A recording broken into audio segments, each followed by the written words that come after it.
بسم اللہ الرحمن الرحیم۔ السلام علیکم۔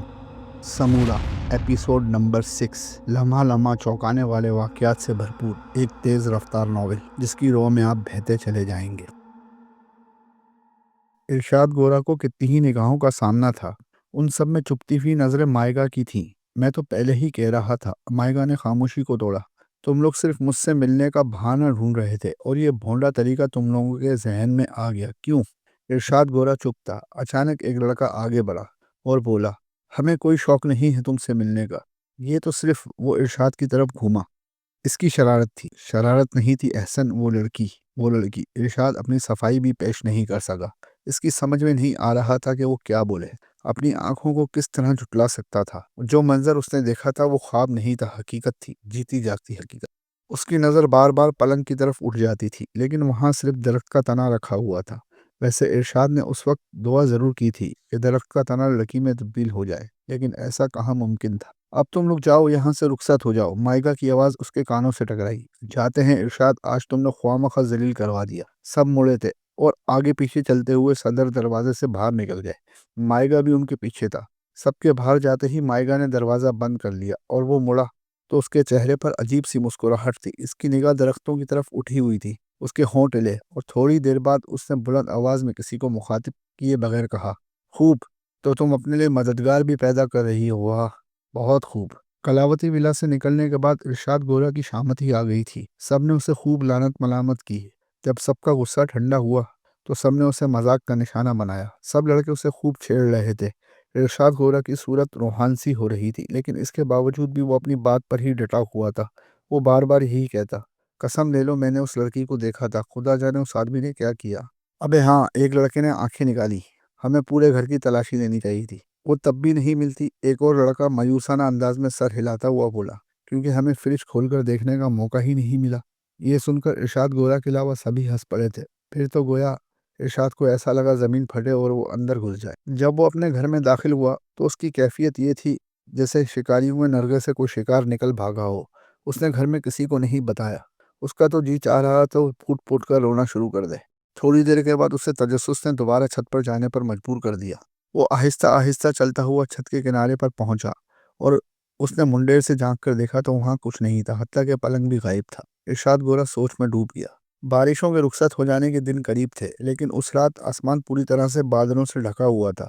کونے خدروں میں کہیں کہیں بجلی کون جاتی اور 4 بوندیں برس پڑتی۔ ہوا مدھم مدھم سرسرا رہی تھی۔ ایسے میں کبھی کبھی بادلوں کی گرج سنائی دیتی۔ گلیوں گوشوں میں اونگتے ہوئے معصوم جانور چونک اٹھتے۔ ظاہر ہے انسانوں کی طرح کا گھر بار تو تھا نہیں۔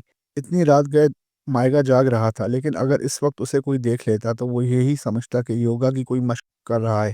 ایک سیاہ رنگ کی چادر احاطے میں درختوں کے قریب بچھی ہوئی تھی۔ مائگا اس چادر پر 2 زانو بیٹھا ہوا تھا۔ اس کی آنکھیں بند تھیں اور ہونٹ ہل رہے تھے، البتہ وہ خود کسی بت کی طرح ساکت تھا۔ اسی چادر پر کچھ سامان بھی رکھا ہوا تھا، جس میں ایک بڑی خالی بوتل، ایک چھوٹی سی کتاب بھی شامل تھی۔ تھوڑی دیر بعد مائگا اس کتاب کو اٹھاتا اور کچھ صفحے الٹ پلٹ کرنے کے بعد وہ دوبارہ کتاب واپس رکھ دیتا۔ احاطے میں ایک بلب روشن تھا، جس کی روشنی دھیمی تھی، یا وہ شاید رات ہی بادلوں کی وجہ سے کافی تاریک تھی۔ اچانک قریب کہیں سے عورت کے رونے کی آواز سنائی دی۔ مائگا اس آواز سے چونکا نہیں، بلکہ یوں لگ رہا تھا جیسے اس نے کچھ سنا ہی نہ ہو۔ رونے کی آواز دوبارہ سنائی دی، اب وہ پہلے سے زیادہ بلند تھی۔ مائگا اب بھی اسی حالت میں بیٹھا رہا۔ پتھر، پتھر، تجھ پر کوئی اثر نہیں، اب یہ جملہ سنائی دیا، مگر مائگا خاموش رہا۔ تو سنتا کیوں نہیں، دوسرا جملہ تھا۔ او ظالم، او ظلم کرنے والے، تیسرا جملہ سنائی دیا۔ مائگا ہنوز خاموش تھا۔ سن تو صحیح، تو سنتا کیوں نہیں، یہ جملہ کافی غصے بھرے لہجے میں ادا کیا گیا تھا۔ پھر اسی جملے کی تکرار شروع ہو گئی۔ سن تو صحیح، سنتا کیوں نہیں، سن تو صحیح، سنتا کیوں نہیں، سن تو صحیح، سنتا کیوں نہیں، سن تو صحیح، سنتا کیوں نہیں۔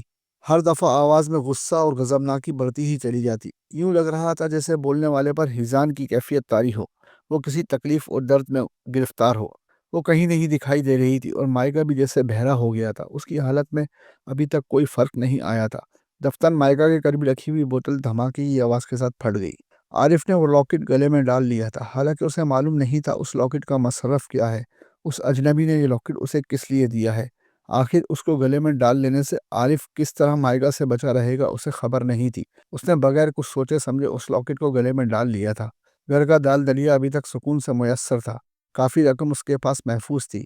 پھر اس کی والدہ اور بہن کے پاس سلائی کڑھائی کا کام دوبارہ شروع ہو چکا تھا۔ اب تو بس لمبا ہاتھ مارنا ہے، اتنا لمبا کہ پھر یہ کام کرنے کی ضرورت ہی نہ پڑے۔ وہ سوچتا رہا، سوچتا رہا، سوچتا رہا۔ اس کا ذہن مائیگا کے پاس موجود صندوق کی طرف بھٹک جاتا۔ اس کا دل کہہ رہا تھا اس صندوق میں ضرور کوئی قیمتی چیز موجود ہے، بس کسی طرح وہ اس صندوق تک پہنچ جائے، اس کے آگے کا راستہ خود بخود ہی نکل آئے گا۔ عارف صبح کے وقت ادھر ادھر نکل جاتا تھا تاکہ والدہ اور بہن پر ظاہر نہ ہو کہ وہ نوکری نہیں کر رہا۔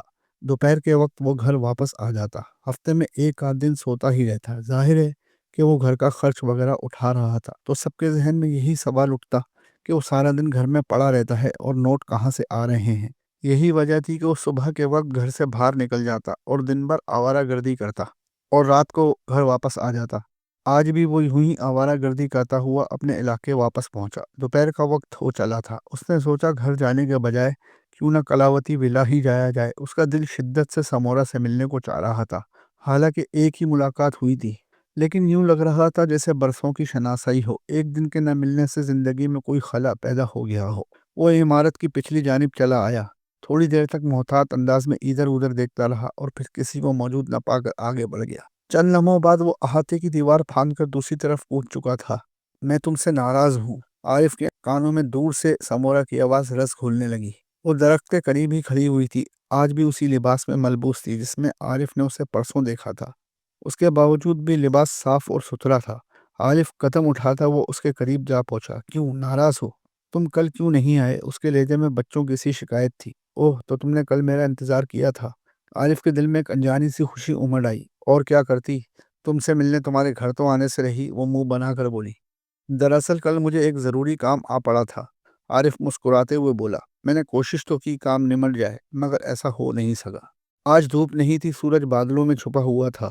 عارف زمین پر التی پلتی مار کر بیٹھ گیا۔ سمورا نے اس کی تقلید کی۔ تمہاری گڑیا کہاں ہے؟ عارف نے فوراً ہی پوچھا تھا۔ میں نے پھینک دی، میں ایک ہی وقت میں ایک ہی دوست کی قائل ہوں، سمورا نے جواب دیا۔ ویسے بھی مجھے اس سے خود ہی سوال و جواب کرنے پڑتے تھے۔ وہ دونوں کچھ دیر تک ایک دوسرے کو دیکھتے رہے اور پھر عارف نے کہا، مجھے ایسا لگ رہا ہے جیسے ہماری دوستی برسوں پرانی ہو۔ برس بھی گزر جائیں گے، دیر کتنی لگتی ہے، وقت گزر جاتا ہے، کسی کو پتہ نہیں لگتا، سمورا نے جواب دیا۔ اس کا چہرہ افسردہ ہو گیا تھا۔ عارف نے اسے غور سے دیکھا اور پھر کہنے لگا، تم افسردہ کیوں ہوگی؟ خیریت؟ چھوڑو اس ذکر کو، یہ تو روز کی کہانی ہے۔ وہ سرد آہ بھر کر بولی، بتاؤ تو صحیح، میں تمہاری مدد کر سکوں۔ تم میری مدد کرو گے؟ وہ اسے تکنے لگی۔ آنکھوں میں ایک عجیب سی یاس تھی، یوں لگ رہا تھا جیسے کسی جھیل سے دھوپ کچھ دیر کے لیے روٹھ گئی ہو۔ میری کیا مدد کر سکو گے؟ جو تم کہو، عارف نے جواب دیا۔ اگر میں یہ کہوں میرا باپ مجھے مارتا ہے، پیٹتا ہے، تو تم کیا کر سکو گے؟ نہیں، عارف کے منہ سے بے ساختہ نکلا، تم یہ کیا کہہ رہی ہو؟ ایسا کیسے ہو سکتا ہے؟ میں جھوٹ نہیں بول رہی، یہ دیکھو۔ اتنا کہہ کر اس نے اپنے بازوؤں کو ننگا کر دیا۔ عارف نے دیکھا، اس کے بازوؤں پر باقاعدہ نیل کے نشانات بنے ہوئے تھے، جو کاری ضربوں کے بعد وجود میں آتے ہیں۔ پھر سمورا نے لحاظ و خاطر ملوث نہیں رکھا تھا، اس نے پائنچے بھی اوپر اٹھا دیے۔ اس کی سبک اور خوبصورت ٹانگوں پر وہی نشانات دکھائی دیے، اور کچھ جگہیں ایسی ہیں۔ وہ کپڑے برابر کرتی ہوئی عارف کی طرف دیکھ کر غمزدہ انداز میں مسکرائی، جن کے زخم میں تمہیں دکھا نہیں سکتی۔ عارف اس کی شکل دیکھنے لگا۔ دفتر ہوا کچھ تیز چلنے لگی، درختوں کی شاخیں جھک کر سائیں سائیں کرنے لگیں۔ عارف کو یوں لگا جیسے سمورا کی دکھ بھری داستان کی ہوا بھی گواہی دے رہی ہو۔ تمہارا باپ تمہارے ساتھ ایسا کیوں کرتا ہے؟ کیا وہ پاگل ہے؟ عارف نے پوچھا۔ ویسے بھی وہ دل ہی دل میں مائیکا کو گالیاں دے رہا تھا۔ میں نہیں جانتی، بس مجھے اتنا معلوم ہے کہ اس کی وجہ ظالمہ ہے۔ ظالمہ؟ عارف چونکا۔ یہ کون ہے؟ ہمارے ہی قبیلے کا آدمی ہے۔ اور تم لوگوں کا قبیلہ کون سا ہے؟ سب کچھ ابھی پوچھ لو گے؟ تم نے میری حالت پر ہمدردی ظاہر نہیں کی۔ اس کا لہجہ کچھ ناراض سا تھا۔ اوہ، عارف نے بے اختیار اپنے دونوں ہاتھ آپس میں رگڑتے ہوئے کہا، سمورا، یقین کرو مجھے بہت دکھ پہنچا ہے، بہت تکلیف پہنچی ہے، لیکن میری عادت ہے، میں دل کے جذبوں کا اظہار زبان سے نہیں کرتا۔ مجھے زبانی جمع خرچ پسند نہیں، میں عمل کا قائل ہوں۔ تم اپنے بارے میں تفصیل سے بتاؤ، شاید میں تمہارے لیے کچھ کر سکوں، تمہیں ان ناکردہ عذابوں سے نجات دلا سکوں۔ عارف بولتا چلا گیا۔ کیا واقعی ایسا ہو سکتا ہے عارف؟ ہاں، کیوں نہیں؟ تم اتنی معصوم اور بھولی بالی جو ہو، قدرت تمہیں ضرور اس ظالم کے پنجے سے نجات دلائے گی۔ اور ہاں، تم نے اس دن ایک بات ادھوری چھوڑ دی تھی، وہ کیا بات تھی؟ سمورا نے پوچھا۔ جب میں نے پوچھا تھا تمہارے ابا کام کیا کرتے ہیں تو تم کچھ بتاتے بتاتے رک گئی تھی۔ عارف کو یاد آیا۔ او ہاں، مجھے سخت نفرت ہے ان سے، میں ان کا ذکر بھی نہیں کرنا چاہتی۔ کن کا؟ تمہیں کس سے نفرت ہے؟ اپنے باپ سے؟ عارف کچھ سمجھا نہیں تھا۔ نہیں، ان سے نفرت کر کے میں جاؤں گی کہاں؟ میں تو ان قیمتی ہیروں کی بات کر رہی ہوں جو ابا نے صندوق میں رکھ چھوڑے ہیں۔ وہ ان ہیروں کو صندوق سے روز ہی نکالتے ہیں، انہیں چومتے ہیں، پیار کرتے ہیں، گھنٹوں ان سے باتیں کرتے ہیں اور واپس صندوق میں رکھ دیتے ہیں۔ انہیں میرا بالکل خیال نہیں، انہیں بے جان چمکتے ہیروں سے عشق ہے۔ سمورہ بولتی چلی گئی۔ ادھر عارف کے کان کھڑے ہو گئے۔ وہ صندوق اس کی آنکھوں کے سامنے گھومنے لگا۔ تو کیا اس صندوق میں ہیرے ہیں؟ عارف نے دل میں سوچا۔ اسے اپنے دل کی دھڑکن تیز ہوتی ہوئی محسوس ہوئی۔ کہاں کھو گئے؟ سمورہ کی آواز آئی۔ کچھ نہیں، کچھ نہیں، عارف نے چونک کر کہا۔ تم کچھ چھپا رہے ہو؟ سمورہ نے اسے بغور دیکھا۔ تمہارے ابا کے بارے میں سوچ رہا ہوں، عارف نے گول مول جواب دیا۔ آخر وہ کس قسم کا انسان ہے؟ تم صرف سن کر سوچ رہے ہو اور میں ساتھ رہ کر سمجھ نہیں سکی۔ انہیں صرف جواہرات جمع کرنے کا شوق ہے اور جنون بھی ہے بس، سمورہ نے کہا۔ لاتے کہاں سے ہیں وہ یہ ہیرے؟ عارف نے کچھ سوچتے ہوئے دریافت کیا۔ میں نہیں جانتی۔ اوہ، عارف نے طویل سانس لی۔ اچانک سمورہ اٹھ کھڑی ہوئی۔ اب تم جاؤ، ابا آنے والے ہیں، جاؤ جلدی سے۔ اور عارف وہاں سے چلا آیا۔ اس رات عارف ٹھیک سے سو نہیں پایا تھا۔ اس کے ذہن پر خیالات کی الغار تھی۔ خوبصورت لڑکی سمورہ، اس سے بھی کہیں زیادہ خوبصورت اور چمکدار ہیرے عارف کے دل دماغ کو خیرہ کر رہے تھے۔ کیا وہ ان ہیروں کا حقدار بن سکتا ہے؟ کیا وہ ان کو حاصل کر سکتا ہے؟ اگر ایسا ہو سکا تو وہ کروڑ پتی بن جائے گا، دنیا بھر کی آسائشیں اس کے پاس ہوں گی اور سمورہ بھی اس کی ہو جائے گی۔ مگر یہ سب کیسے ہو سکتا ہے؟ اور وہ مائیگا، وہ دن بھر گھر سے باہر رہتا ہے، کیا وہ ہیروں کا صندوق یوں ہی چھوڑ کر چلا جاتا ہے؟ کیا اس نے کوئی انتظام نہیں کر رکھا؟ عارف کی کچھ سمجھ نہیں آ رہا تھا اسے کیا کرنا چاہیے، مسئلہ کیسے حل ہوگا۔ اس نے کروٹ بدلی۔ اسی وقت ایک تیز قسم کی چیخ گونجی۔ وہ اٹھ کر بیٹھ گیا۔ آواز کہیں دور سے آئی تھی اور اسے ایسا لگا جیسے وہ سمورہ کی آواز ہو۔ وہ کھڑکی کے قریب آ کھڑا ہوا، پٹ کھولا اور باہر جھانکنے لگا۔ رات کا بے قرار سناٹا چاروں طرف چھایا ہوا تھا۔ چیخ کی آواز دوبارہ نہیں سنائی دی۔ کیا وہ میرا وہم تھا؟ وہ زیر لب بڑبڑایا۔ ٹک ٹک، سناٹے کو ایک زوردار آواز نے توڑا۔ عارف جانتا تھا یہ آواز گشت کرنے والے چوکیدار کی لاٹھی کی آواز ہے۔ وہ کھڑکی کے پاس ہی رکا رہا۔ چوکیدار اب قریب آ پہنچا تھا۔ اس نے کڑی نظریں عارف کی طرف ڈالی اور پھر سر ہلا کے بولا، کیا ہوا بابو صاحب؟ نیند نہیں آ رہی؟ ہاں یار زمان خان، پتہ نہیں کہاں سے لڑکی کے چیخنے کی آواز آئی تھی۔ کیا تم نے بھی سنی تھی؟ آج تو نہیں سنی، کسی اور دن سنی ہوگی، چوکیدار نے لاپرواہی سے کہا۔ کیا مطلب؟ بابو صاحب، میں یہ اکثر چیخیں سنتا رہتا ہوں۔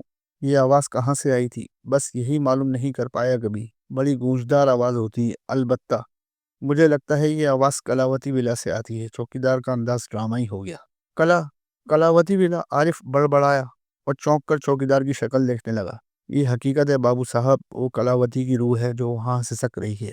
جب سے کلاوتی ولا آباد ہوا ہے وہ روح کچھ زیادہ بے چین ہے۔ میں چلوں صاحب؟ تم بھی سو جاؤ، اس کے بارے میں مت سوچو، سب بیکار ہے۔ چوکیدار ٹک ٹک کرتا ہوا آگے بڑھ گیا۔ عارف اسے جاتا ہوا دیکھتا رہا۔ اچانک عارف کی نظر باہر دور سناٹے پر پڑی اور پھر وہ چونک گیا۔ دور پھیلے سناٹے میں جہاں تک ہوا سہم کر رک گئی تھی، عارف کو وہی سایہ پھر دکھائی دیا۔ دھندلی روشنی میں وہی چہرہ ابھرا، وہی جو قبرستان میں ملی تھی، وہی جو سڑک پر نظر آئی تھی، وہی جو اس کے خوابوں میں آ کر چونکا دیتی تھی۔ یہ وہی تھی۔ اس بار اس نے سفید براق لباس پہن رکھا تھا جو اندھیرے میں ہلکی سی روشنی بکھیر رہا تھا۔ وہ ایک پل کو بھی پلک جھپکائے بغیر عارف کو گھور رہی تھی، جیسے اس کی آنکھیں کسی اندیکھی داستان کی گواہ ہوں۔ عارف کے دل کی دھڑکن تیز ہو گئی۔ وہ کون تھی؟ کیا وہ کلاوتی تھی؟ کیا وہ کلاوتی کی بے چین روح تھی؟ وہ سوالوں میں الجھا اسے دیکھ ہی رہا تھا کہ اچانک فضا میں چیرتی ہوئی وہی کربناک چیخ دوبارہ ابھری اور عارف کا جسم خوف سے کانپ اٹھا۔ معزز سامعین، قسط نمبر 6 یہاں ختم ہوتی ہے۔ مذکورہ قسط آپ کو کیسی لگی؟ اپنی قیمتی آراء سے ہمیں آگاہ کریں۔ ہمارے چینل کو لائک کریں، شیئر کریں اور سبسکرائب کریں۔ شکریہ۔